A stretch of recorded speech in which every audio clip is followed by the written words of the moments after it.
series of cryptic clues, which, when deciphered, could lead the reader to a buried treasure. That treasure was a small, bejewelled figure of a hare, made of gold by Mr. Williams himself and buried secretly, as treasure always should be, at dead of night somewhere in England. In 1979, the golden hare was valued at £5,000. What it's worth now is anybody's guess.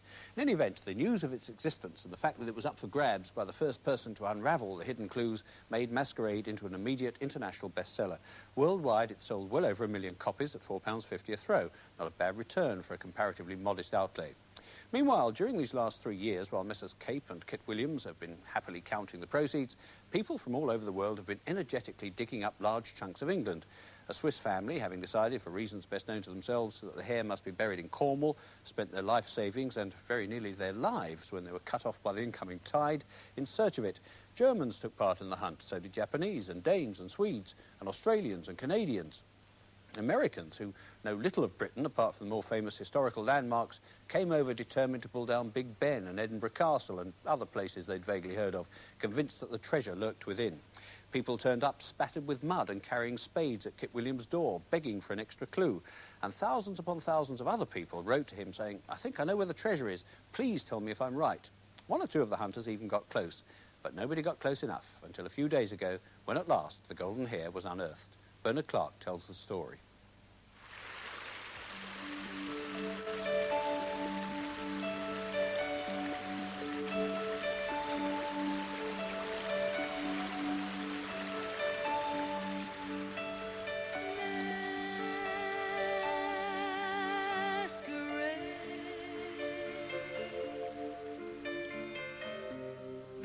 Somewhere in Great Britain, well out of range of metal detectors, lies buried the extraordinary piece of jewellery pictured above.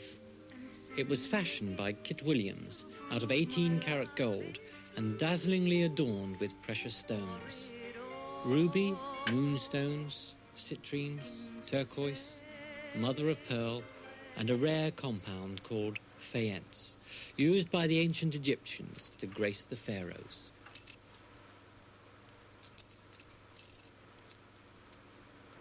The precise location of this buried treasure may be discovered within the pages of Masquerade, which are themselves overflowing with riddles and puzzles. Only one other person, whose identity is known to the publisher, was witness to the secret burial, somewhere in Britain.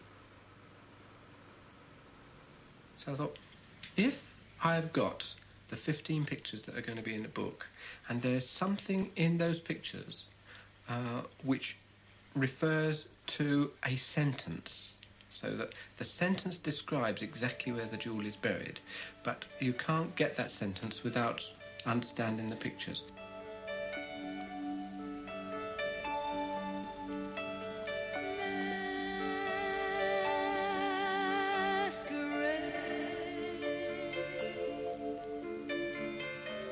As the hare got close to where the sun ought to be, he heard the most terrible hullabaloo.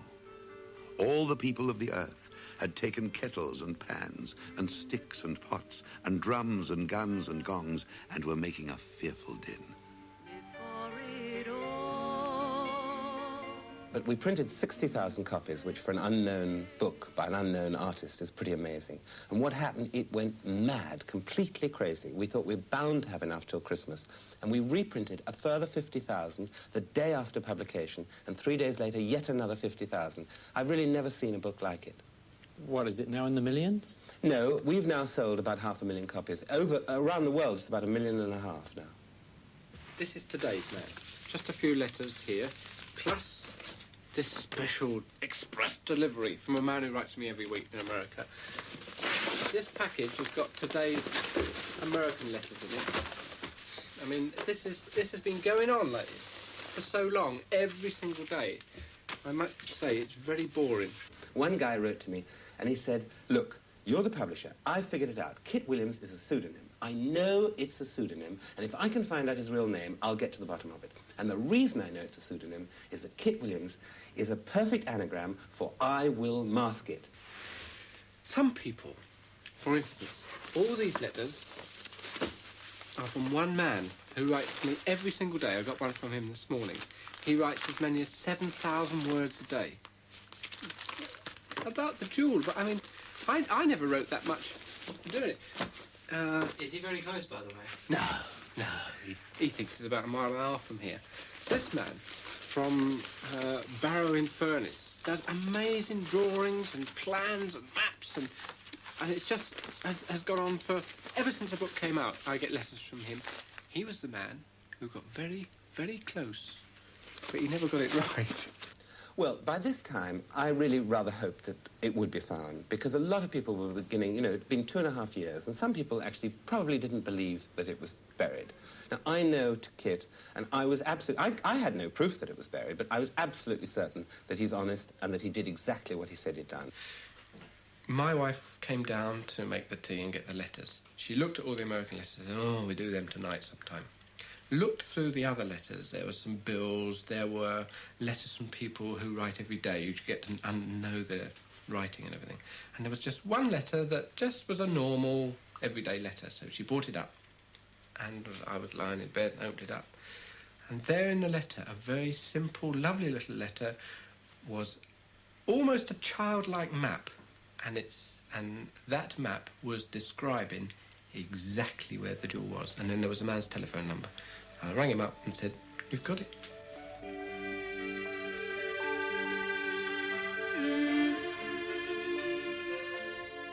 I am the beginning of eternity, followed by half a circle, close on by half a square. Through my fourth, my fifth is seen, to be the first in every pair. My sixth begins my seventh, the end of time and space. Now put my parts together to see what's taken place.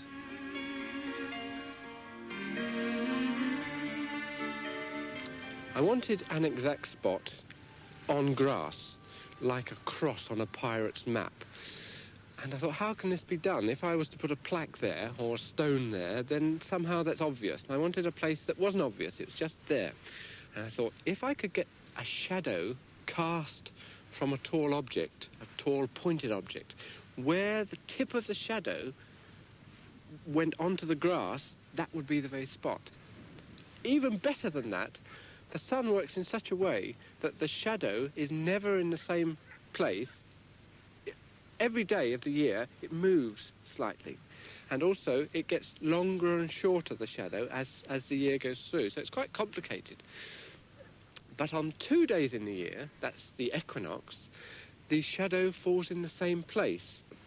So equinox was the day. The other thing is the time of day. Obviously, the shadow moves like a sundial. It just moves around with the hours of the day. So I thought I will choose midday because the shadow will be shortest then and will be more distinct upon the ground. So the place where the jewel was to be buried was where the shadow falls, the tip of the shadow of the cross, where it falls on the ground at midday during the equinox. This is the shadow you're talking about. This is a shadow. I mean, we're not on the right time of day, nor the right day. But if we were here at the right time of day, on the right day, that's exactly where it would be. Isn't that wonderful? And it just changes all the time. And what happens if it's not a sunny day? It's not here. You don't know where it is. And that also is wonderful. You have to wait for the sun. And that's what the book's all about. People waiting for the sun. The moon is waiting for the sun all her life. It soon became clear that the enormously complicated puzzle set by Kit Williams had been solved by an enormously complicated man. For a start, we still don't know his real name. All he will give is a pseudonym, Ken Thomas. Secondly, he's insisted, for personal reasons and at great length, on not being identified. And perhaps even more surprisingly, he had come to the small cross near Ampthill, Bedfordshire, partly by accident. Some time ago, he decided what the wording of the first picture in Masquerade meant. 1 of 6 to 8, he decided, meant the first of the 6 wives to Henry VIII, Catherine of Aragon. It led me to Kinbolton Castle, which is where she lived and died. The next thing I saw was the picture of this little man's hand pointing to a date, which is the vernal equinox. So, of course, I tried to work out where the vernal equinox came in at Kinbolton. difficulty until I broke down another word, which is at the end of the book, culmination. And this gave me clues to the meridian and shadows and high peaks. And then I thought I'd look at it another view and investigate Kit Williams and find out where he lived and areas he lived in. And I went to Steppenley to have a look around Steppenley and Millbrook and all around that area. Couldn't find anything though that was relevant. And on the way back from there, I stopped at Hampton Park to let the dog go for a run. Well, as you know, there's two lovely crosses in Hampton Park. And there's this stone that indicates the riches in the earth. There's some on there. How did you actually find the stone? Well, my dog went over and wheeled against it. I followed him over. And then I turned and looked at the crosses and things came together. So I investigated one of the crosses and it turned out to be Kate's cross, Catherine's cross. Apparently she was imprisoned there. And I just transferred all my clues to Hampton. Yet freedom, hence her radiant banner ward, and love avenged a realm by priests enslaved. From Catherine's wrongs, a nation's bliss was spread, and Luther's light from Henry's lawless bed. The chap comes to the phone. Hello, Kit. Hello. Oh, I feel terribly ill. I got a bad cold, you see. And I'm thinking, he's supposed to be jumping up and down on the other end of the phone. So I said, you're right. The jewel's in the... You've got it. It's in the right place. Oh, have I? What, it's buried where I said it was? Yes. Oh, I can't go out digging today. I've got a bad cold. So I said, well, let us know when you've dug it up, will you? I dug a rather large hole, I might add. It was 8 foot long, about 2 foot 6 across, and about 3 foot deep. Fair amount of work. Yes, a whole night. A whole night. And he said, I haven't got it. I can't find it, you see. So I'm thinking, oh, no. Either he's in the wrong place or it's someone else has got it. Someone's been there before. I told him that someone else had dug 23 foot away from the cross, out to 25 feet. And he said, no, he's too far away. And I said, well, I'm 20 foot. He said, well, you must be there. So he said, I'm going to go back there in daytime. And I'm thinking, crumbs, he's going to... The next telephone call is going to be from the police station. I'm going to go back in daytime and I'm going to dress up as a workman, see.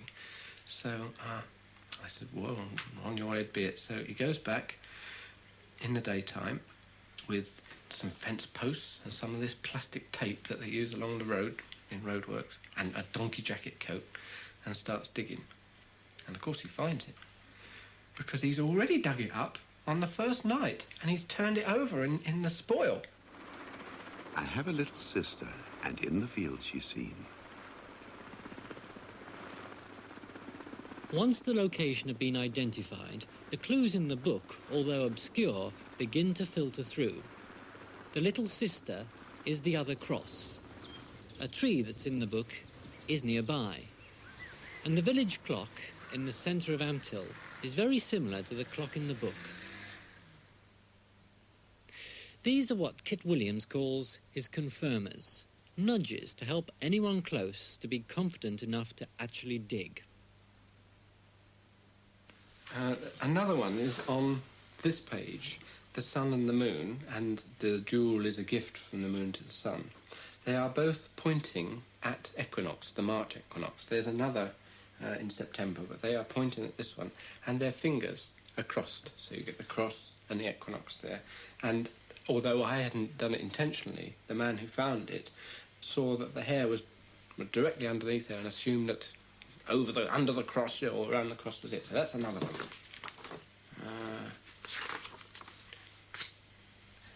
Just near the cross there's a football pitch, and there's a football pitch there. But it's not a football pitch. It's something other than a football pitch, and it's like it's saying to you, a football pitch is important.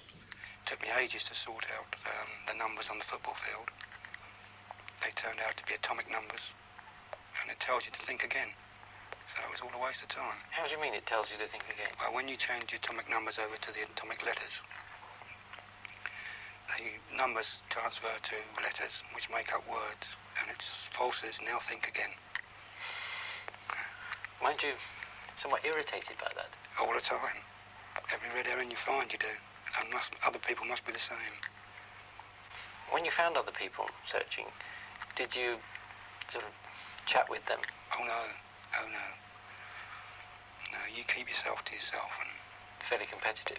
you've got to, yeah. You could give a clue away that could be a main clue, and you might not realise.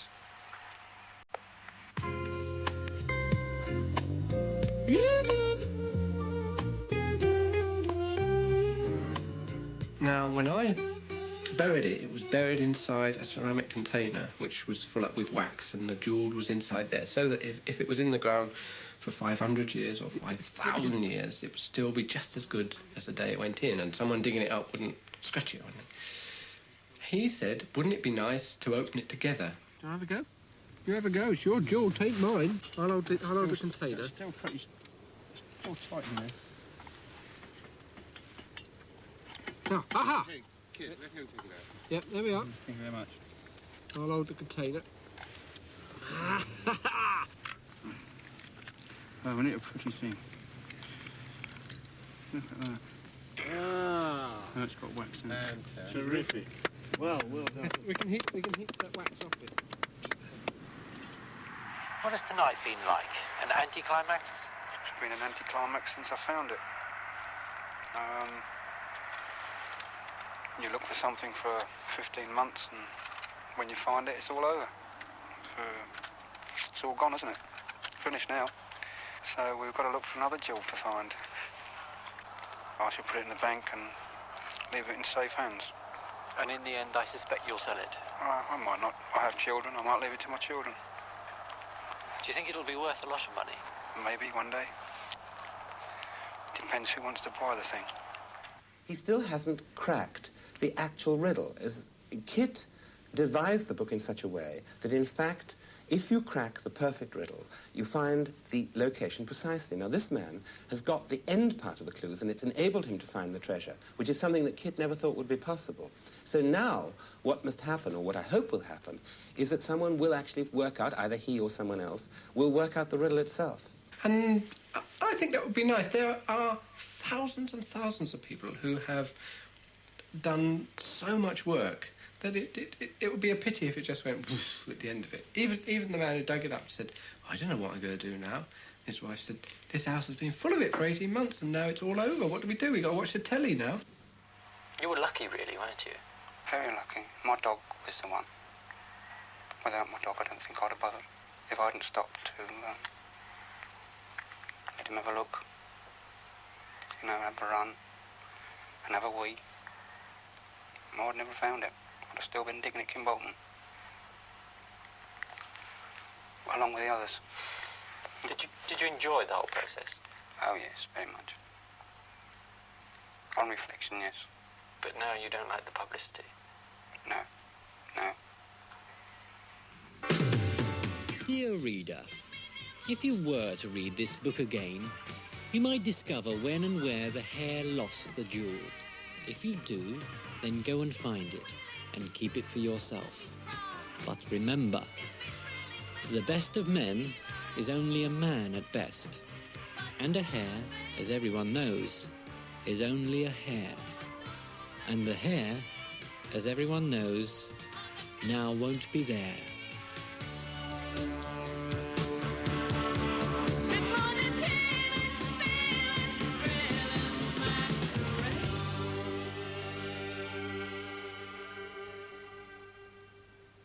Bernard Clark with A Tale of Treasure Trove. The paperback version of Masquerade comes out in the summer, and in view of what's just happened, I reckon the publishers must be spitting mad. However, we've now come to the end of another edition of Omnibus. Found, but the saga lingers on. Masquerade, with words and music by Rod Argent and starring Roger Rees, should have its official opening soon. In the meantime, I'll leave you until next Sunday night with this version of the title song, sung by Marty Webb, accompanied by Rod Argent and Julian Lloyd Webber. Goodbye.